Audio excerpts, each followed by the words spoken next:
Hi everyone, it's me, Tim, and today I want to talk about Arcanum's press event.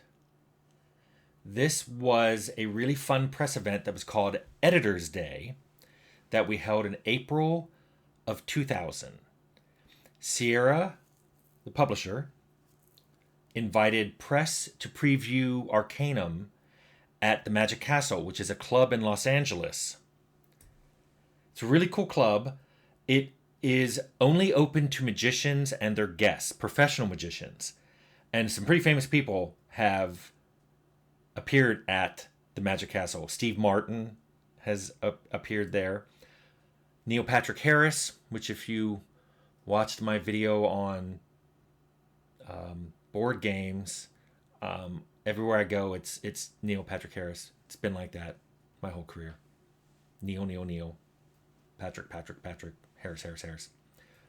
But we got into the Magic Castle because fortunately, David Granuwetsky, who was the president of Sierra, was also a professional magician. So he arranged for us to use the club, and we rented out big chunks of this club. We had a room at the bottom, like a staging room. We set up a bunch of computers with Arcanum running on it. We had a room up on the floor above. We had a room with a stage where we could talk to the press, sort of as a presentation. And then there was an upstairs dining room that we went up to later.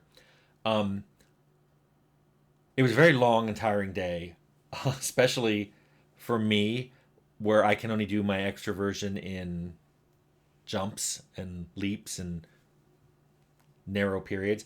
So having to socialize for the entire day was very exhausting.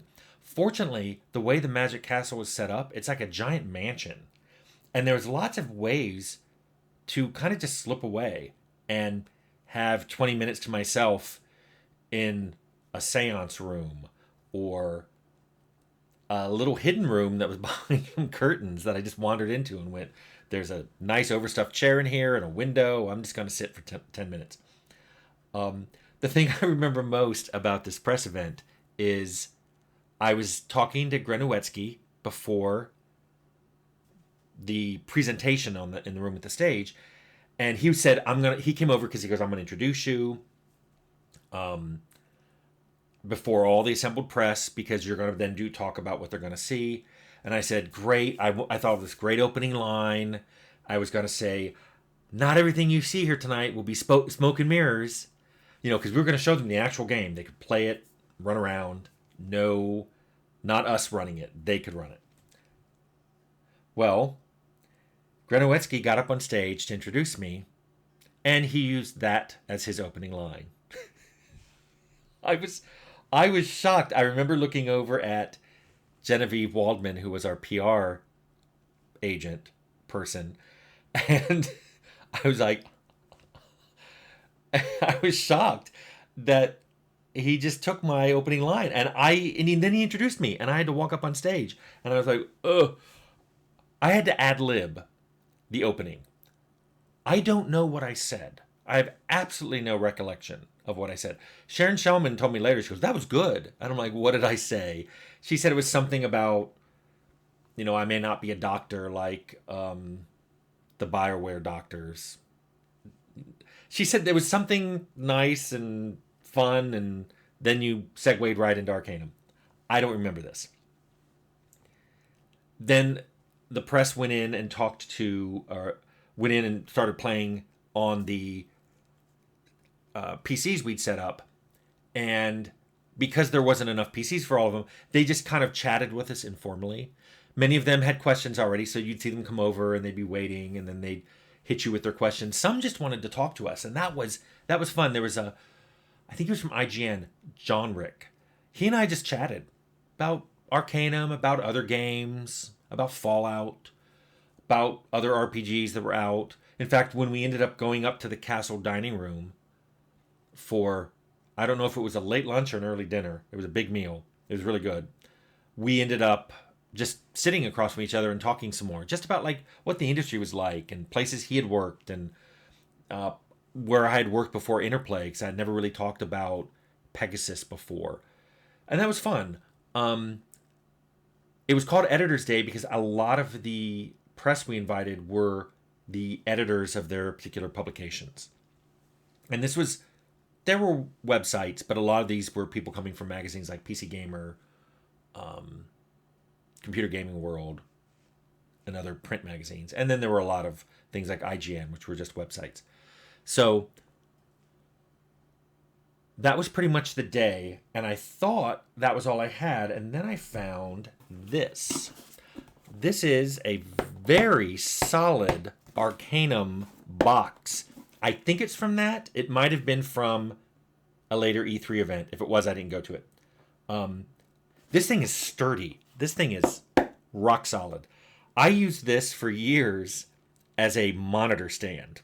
I put my LCD, my first flat screen monitor sat on this, which is why it's a little beaten up. But then I opened it up, and this is why I think it might have come from Editor's Day. It had a disc that is labeled with a paper label that says Arcanum. This is not what shipped in the game. I think this is what we gave the press.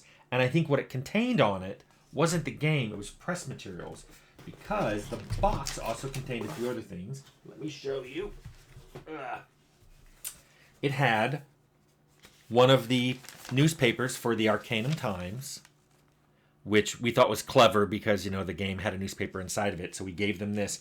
And it was just full of stories that acted like they were inside the world.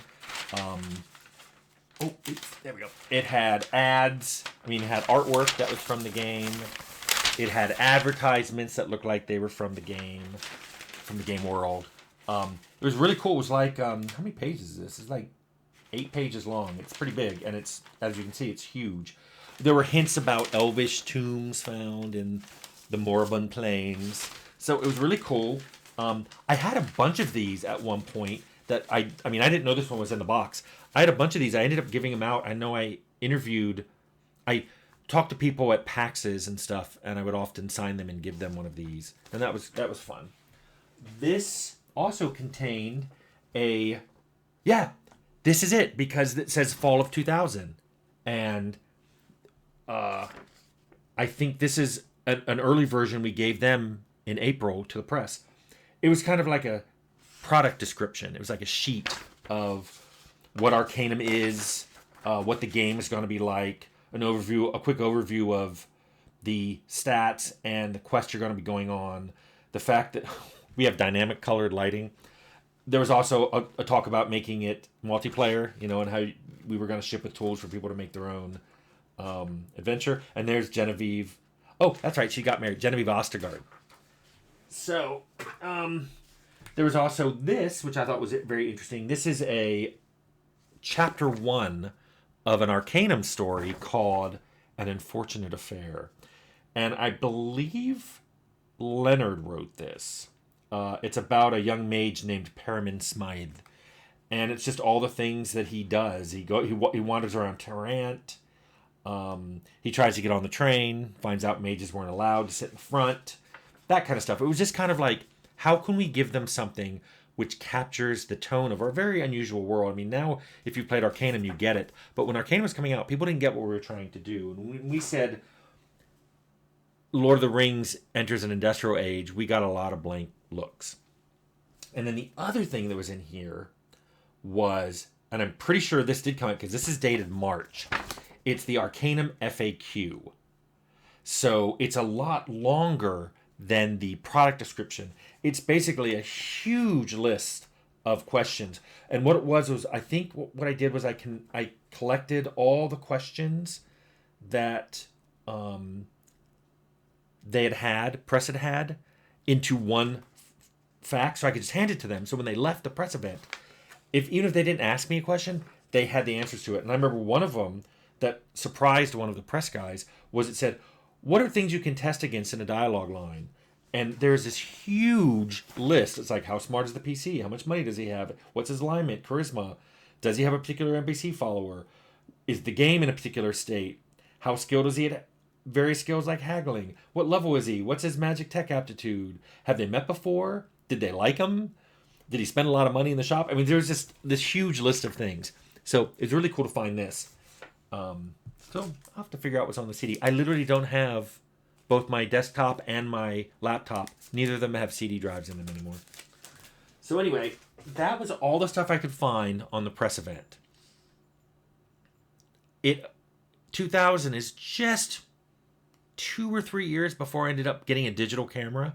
So the few pictures that I've shown up here that I've either pulled off the web, or I think Sharon took some pictures and they were, filmed pictures. And I think I ended up scanning them one day at work. So luckily I had some pictures for that. But I wish I had taken more notes. And I didn't, because this was an all-day thing.